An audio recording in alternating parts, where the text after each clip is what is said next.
Good morning, good afternoon, or good evening, depending on where you're listening. This is Dan Turchin, host of AI in the Future of Work, advisor at Insight Finder, the system of intelligence for IT operations, and CEO of PeopleRain, the AI platform for IT and HR employee service. Well, we learned about the Kenyan economy last week and how technology is addressing the hunger pandemic in East Africa from Joe Raymond at Victory Farms. This week, we're going to continue our discussion about international perspectives on AI and the future of work. I'm fascinated by this idea that globalization and AI are really part of the same discussion. The irony is whether we talk about the world getting bigger or smaller, we're right. And whether we talk about technology creating or eliminating jobs, we're right. One thing that's not controversial is that AI is disrupting every industry and, importantly, in every country. There's never been a more exciting time to be a high-tech entrepreneur. There have never been more opportunities to improve how we work and live. My advice, question everything. Find an industry that hasn't been changed in a decade. Then go figure out how to break it and fix it. Today's guest has done that many times. Over the past 30 years, Denis Jacquet has been a pillar of the entrepreneurial ecosystem in France. He's an accomplished author, an entrepreneur, a speaker, a media personality, having been featured numerous times on radio and TV. He has written extensively about the future of work and specifically the digitization of labor. His next entrepreneurial adventure is challenging what we thought we knew about the post-pandemic future of business interaction. Denis is helping governments wake up to the pandemic mistakes they've made, and he's helping businesses take advantage of the changing labor market. Thanks in advance to Philippe Casse from Topio Networks for the introduction to Denis. There's a lot to unpack in today's discussion. I can't wait to get started. So without further ado, it is my pleasure to welcome Denis Jacquet to the podcast. Denis, welcome. Why don't you start by sharing a little bit about your background and how you got into this space? Thank you, Dan. Thank you for having me. It's such a pleasure. Even more pleasure with a 9 hours difference because it gives me 9 hours to think about what I will be saying to you. So basically, you know the bad French humor, but I am an addict. So I must confess, I have been addicted to entrepreneurship for the last 25, almost 30 years, you're right.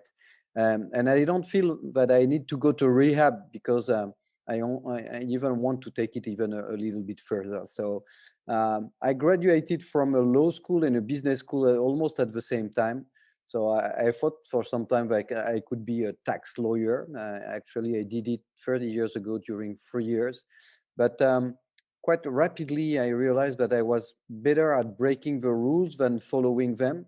So that's where I started my first company. So I started altogether 6 or 7 companies. I sold them all, not unicorns, so small and medium, nice businesses. The last one was in the e-learning sector. So I spent 10 years abroad, traveling the world to expand these e-learning companies in 8 different countries, came back in France. I started what became one of the largest entrepreneurs network in France. We became quite popular. And yeah, that's where I became one of the leading, let's say, voices in medias about entrepreneurship. And so I also 4 years ago started a think tank about the impact of the new business models, technologies on jobs, on the what we call the legacy companies, on the fabric of society, on everything. And I became quite passionate about that, and that's why I became, let's say, an author. So very reasonably and with very humble, but I will be releasing my third book in 3 weeks at the end of April. And that's where I came up with this idea of creating the Day One movement. And the Day One movement is a part of non-profit and about a part of profit. So there's clubs and events. So next October, you will have 4 events in the world. And it's mainly about how do we leverage technology to impact positively the world. That's what we are trying to do. And the non-profit part is a foundation, which is basically to design the largest barometer in the world to anticipate the changes in jobs. So I think that jobs is a very important matter, and I don't think we take too much care of it at this stage anywhere in the world, and I want to make a deep focus on this one. And there's what we call work groups. So we have 10 work groups with almost 70 large international companies working on specific topics to make sure that we have an impact on societies, on people, on, let's say, call it humanity all around the world. So that's what I'm doing, even if I'm also working on a new project that came out of a pandemic, and a few thought about this revolution that should be happening in the conference industry, but that's where I'm staying now. So much there to talk about. You are clearly a Renaissance man. So you've written about the mutation of jobs. Talk us through what that means to you and how is technology impacting the future of jobs? I think that we have a very positive vision about the impact of technologies, but not only technologies, on new business models as well. So I don't know if you take the example of China, for example, the largest press companies in China with the largest valuation doesn't have any journalists. So it's not only about technologies, it's also the new way of doing things based on technologies, but also the new business models. So I think that in many ways, we are quite right in thinking that technologies could, let's say, heal the world or impact positively so many things in so many different sectors. And I think it's true, but I think that we leave it a little bit too much to chances. So it's not that we certainly have a vision, but we think that at some point technology could be solving everything. So that's okay. Let's do it as it is, and don't too much interact and try to harness the technology or try to control the technology, because you should leave the technology do what she does best. And I think that it's a little bit of a waste, because we have a brain and we should be able to build not a vision, but many visions. Because the vision for someone living in California, in the heart of Africa, in the east of Asia, in Brazil is not the same. So what they are expecting from a government, from technologies, from the future is not the same, depending on their culture, where they are standing at this stage. So I think we should work more on having a vision, know exactly what should be driving the technologies, and also prepare a plan B, because I've been working quite a lot with this consulting firm that you know, which is called McKinsey, but also Accenture and all these big consulting firms.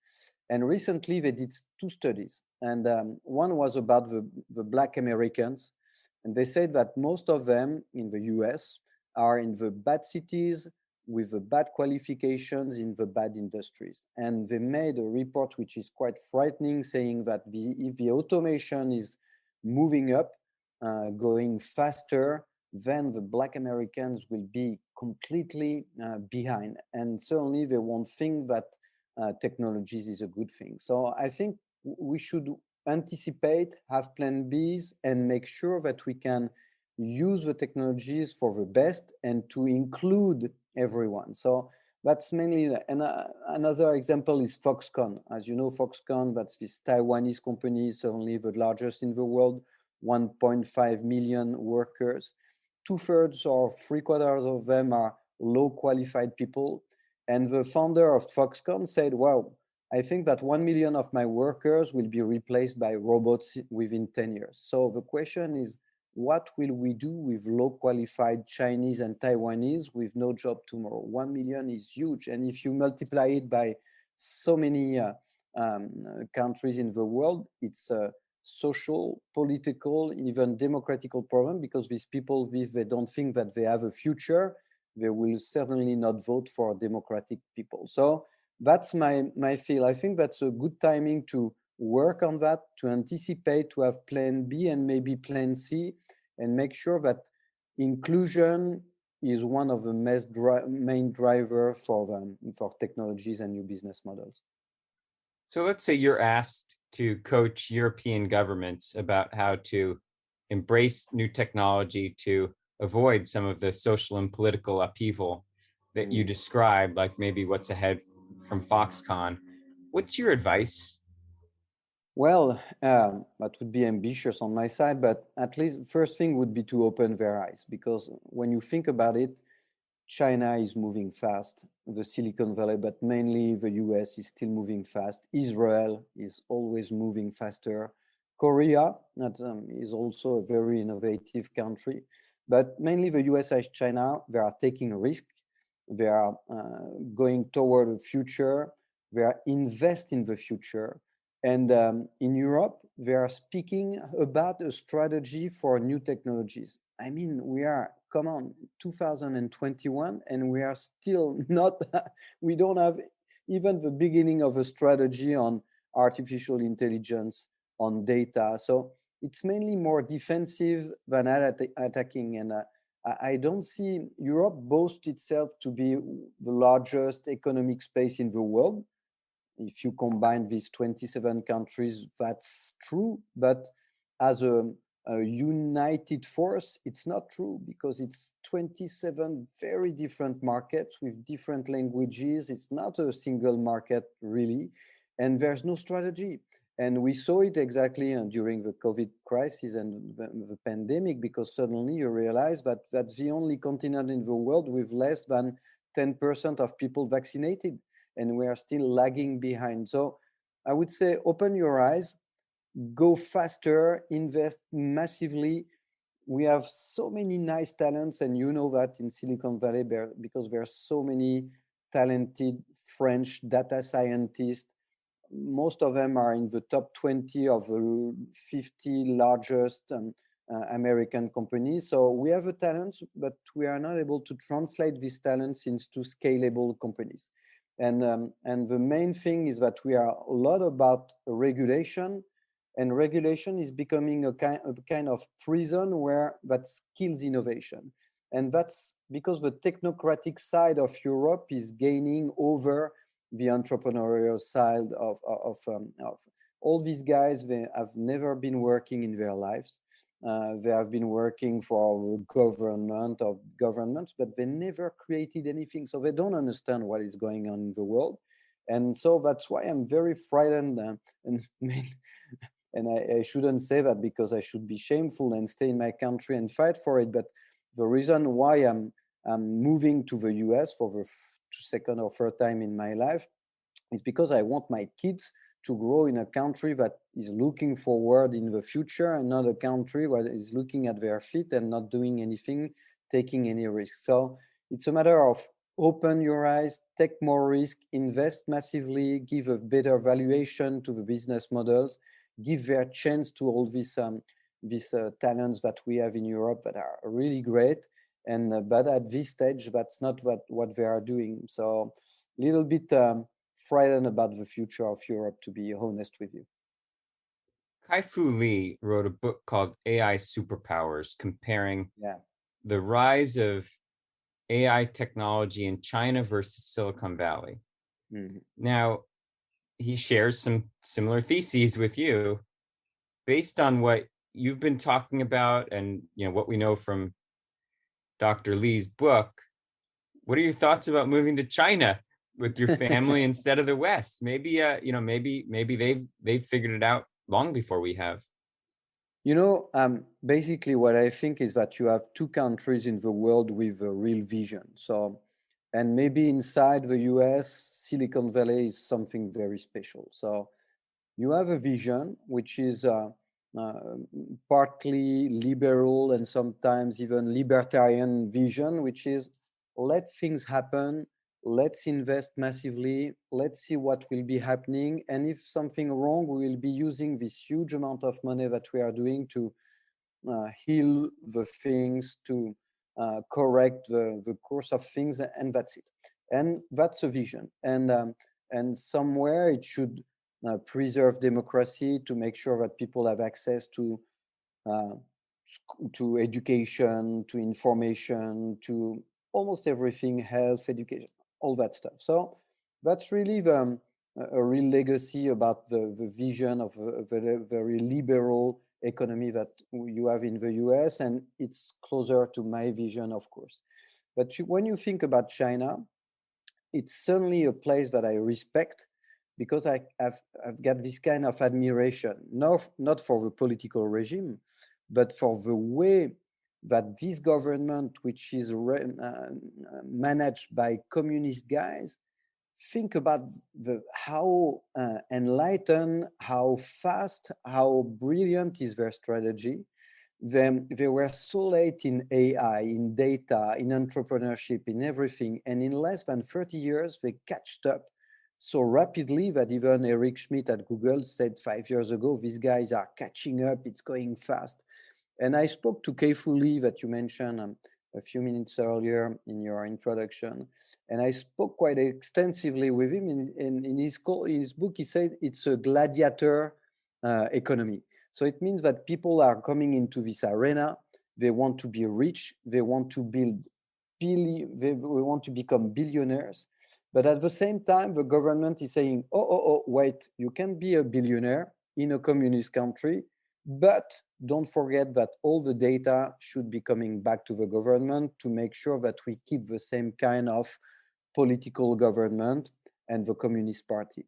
And when you think about it, it's very strange because that's the first country in the world able to have at the same time a very capitalist economy and a very purely communist kind of government. So that's not the way and the kind of country where I want to live.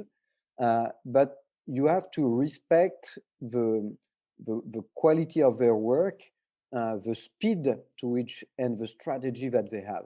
So, and I've been in the French team for running when I was 17, and you're always better when you have a good competitor. So the good thing about China is that if we don't want this model to become predominant, we have to be better than them. So it's when you don't have any competitors, you're a bad competitor yourself. So I see it as an opportunity to provide something different and prove that we can remain in a liberal economy without going through this kind of authoritarian economy that they have there. But at the same time, I think that with all these privacy issues, the data which is more and more open to a few very large, even US companies, I think that we are progressively moving to a place where it's not government, but someone or somebody or some company will in some way control us. So that's something we should be thinking about.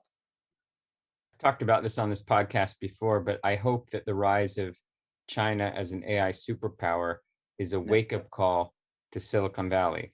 We have become complacent, and I think there's an opportunity to be more humble and more hungry because, like you said, maybe your example from being on the French running team, we have a worthy adversary, and it doesn't need to be, it doesn't need to become political or incendiary in nature, but we can make each other better by realizing that AI is a data problem. We have more data together.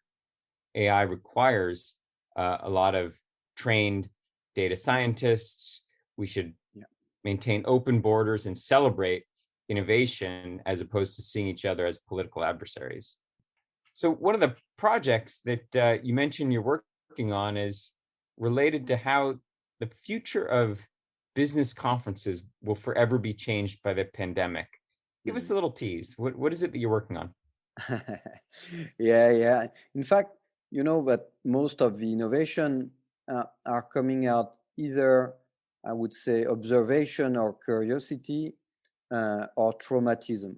And we have been going through this very traumatic experience with the pandemic. And because I've got these day one events, I'm now, let's say, a little part of this conference industry. And when I was looking to the three main players in this industry, I realized that these guys were waiting, trying to raise funds to make sure that they can stay there until the pandemic is over and they can go back to business as usual. And I say, wow. So a little bit like education. When I started VC Learning Company 20 years ago, education was only face-to-face, physical training, and suddenly you were speaking about people about having distance education, remote things, and they said, wow, wow, wow, it won't be working because people like to be in a classroom and have a professor, and that's it. And I did a conference a few weeks back in Monaco, and they told me in 2021, well, now because of pandemic, we are moving faster into the online education. I say, wow, it took 20 years for you to go in that space. That's very surprising. And I think that the conference world is exactly doing the same that what I saw in the education business 20 years ago. So I think that certainly I realized that certainly people will go back into physical conference because we should not forget that we are animals, still animals, and we need to be close to each other, feel each other, touch each other, hug each other, and we need that. We need this kind of physical interaction. It's chemical, it's inside our DNA. But at the same time, with the climate change and so many different factors, doesn't make sense to travel all around the world to speak during 15 minutes on a stage and go back to your place. So I think that there will be a huge impact on this conference industry. And I think that most of the major players didn't see it. They are not expecting it. They are just waiting for going back to business as usual. And we had an idea. I think it could potentially be a unicorn because there's a new way of addressing this conference business. And I think we found the magic trick and I'm working on it, and we will be soon going out of the forest and explain what we are doing in a few weeks, let's say 3 to 4 weeks, something like early May or early June. And we will be going after the European and the US market very soon. And I think it has a potential to become a huge stuff. So I'll be able to explain a little bit more to you very soon, I hope. Well, that certainly is a cruel tease. Yeah. I have two asks. One is that you let me invest before it becomes a unicorn, and then two is that when you're ready to launch the big vision, you come back on this podcast, and we'll give you a big platform to launch it. How about that? I would love that. I would love that. Yeah. Yes to both of your questions. Good. What's one thing that you think is going to change at work in, let's call it 10 years, by 2030, that you think today might just seem like science fiction? Well, I'm not sure, but let's play the game, because at some point you have to have crazy ideas and see how it unfolds. But I think that maybe tomorrow we won't be working with employees anymore. I mean, employees and independent workers would be in a kind of balance with each other. People will be able to work on a project inside a company from outside because they will be independent. And then suddenly, that's the end of a project. They will be able to another project in another company. And suddenly, even the education and training industry will be changing, because some people from one industry will be able to become the trainers for someone outside another industry. But I think that at some point, when you think about Twitter or these guys that say maybe you won't be coming back into an office because now remote home working will be the new normal, I think it's a little bit early, because again, we are humans and animals, and we need to be with each other, with one another, and be together, because we see at this point that we need to be together to have ideas, to work together, and doing it behind a Zoom or behind a Teams or whatever, there's something missing. But I think that progressively, because the young generation, they don't have any loyalty to a specific company or anything. They want to work on something meaningful. They want to focus on a project and leave and do something else. And they don't have this kind of anticipation by my generation and generation of our parents have to say, wow, in 30 years, I will still be in the same company, but I will be at C-level and I will be making so much money. I think this generation and the pandemic just accelerated this kind of trend.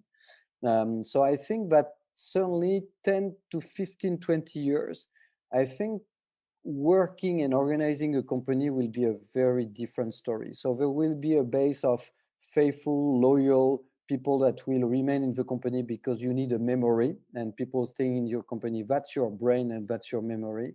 But also fresh blood and fresh people that will come just for a project and leave and go somewhere else. And even change of countries, change of industry, change of, and I think they don't have this kind of vision where I'm going to from A to B to C. No, they want to have this kind of linear things where they are excited by what they do and not thinking about the paycheck or the kind of career that our grandparents and parents were dreaming about. So I think it could be a big change because that will be a revolution in terms of management and the way we organize companies everywhere. So we both have kids and we both have Yeah. similar thoughts about the future of work. As a parent, what are the skills that you want your kids to be investing in so that they're relevant and so that they can be leaders in 10 years?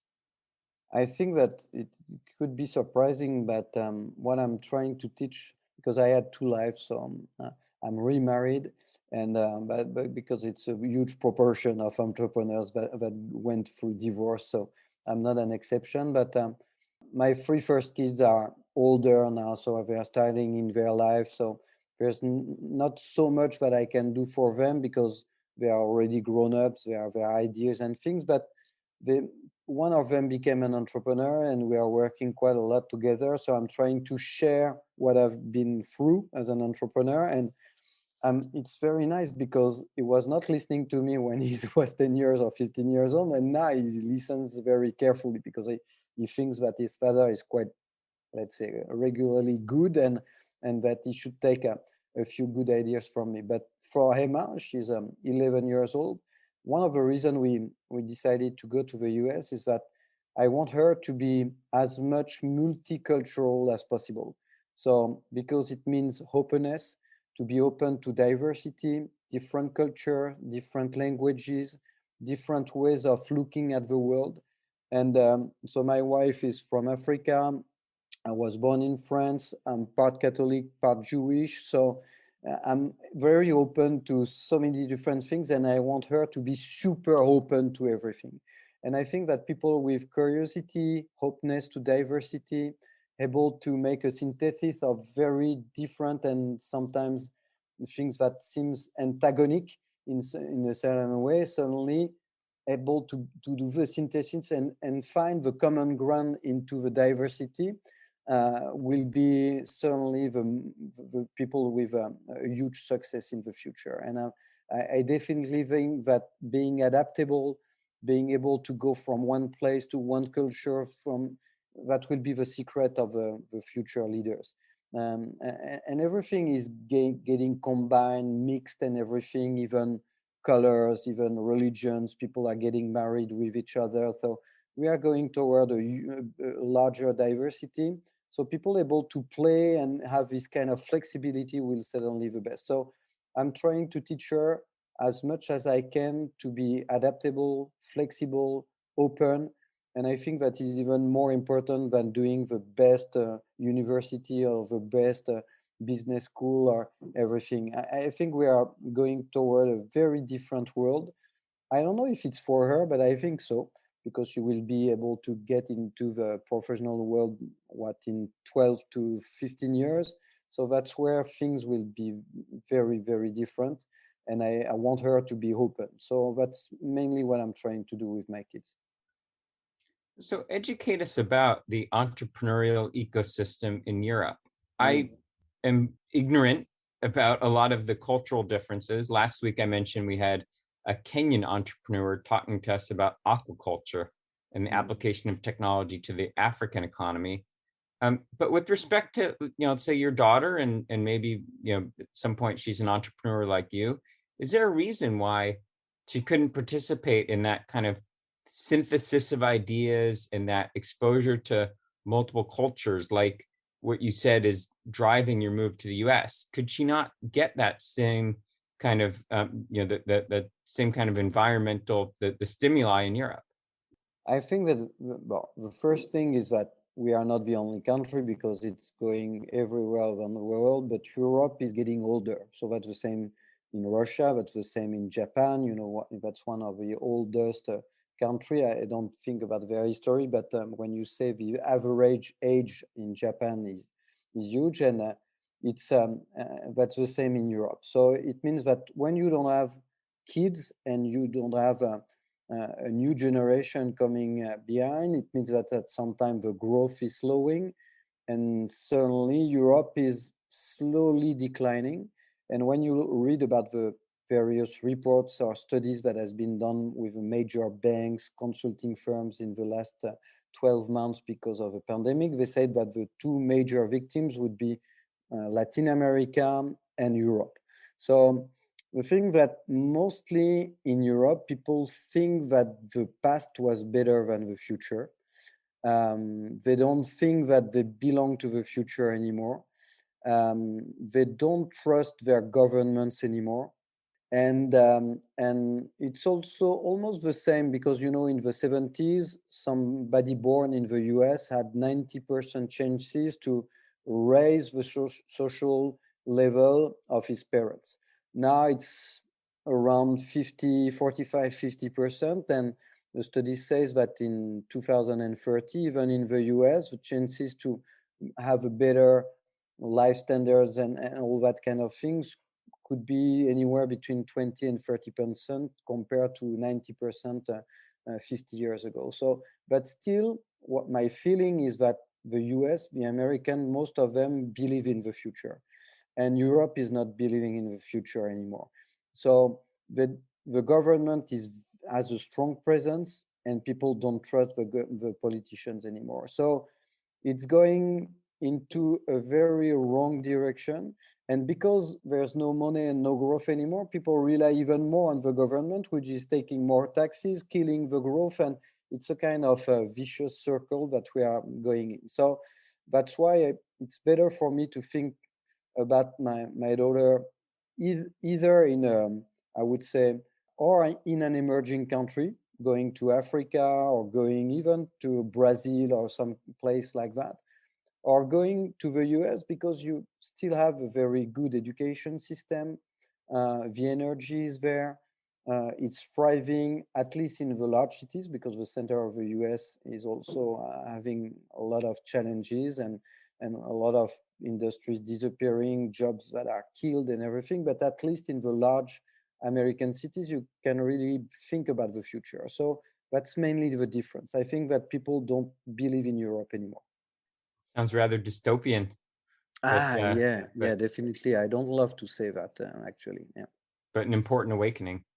Now, we've gone way over time, but I got to get in this one last question. It's one of my favorites, and I got to hear how you respond to it. Your advice for a younger version of Denis. I would try to be maybe more curious, as I said before. But I was curious, but not enough. Certainly, the second thing would to think about the balance between your professional and professional life. And I've never been better when my professional and personal life were really balanced. The third thing, because my father passed away almost 20 years now, is that you should spend more time with your parents. And when you're an entrepreneur, you don't have time for anyone. And that's something that I regret sometimes, quite often, actually. And I say, wow, I would have loved to spend more times with him. And so there's a few mistakes. And I would say, take care of your family. Wait until your professional life is more stable before you start something on your personal life, because at some point being an entrepreneur takes quite a huge toll on the personal life. So and you need to fit to work. So that would be mostly being more curious, take care about your family a little bit more, your parents, because they are not immortal, and try to be as curious and as possible and open to diversity. But for the rest, I think I won't be changing anything. Sage advice. I wish that we had had this conversation long ago for my personal benefit. Certainly the part about not appreciating the impact that the intensity of an entrepreneurial career has on personal life. Really Definitely. astute. Well, Denis, this has been such a pleasure. I didn't want to cut us off early. I was so engaged in the conversation. We went a little over, but thank you so much for joining me. I really enjoyed this conversation. Yeah, I love that, and I will be very delighted to do it again when this new project is coming in. You bet. I'm going to make sure that you honor that commit. And thanks again to Philippe, our mutual friend, Philippe Caz, who made the introduction. This is Dan Turchin, your host of AI and the Future of Work. Thanks as always for listening. We are back next week with another fascinating guest.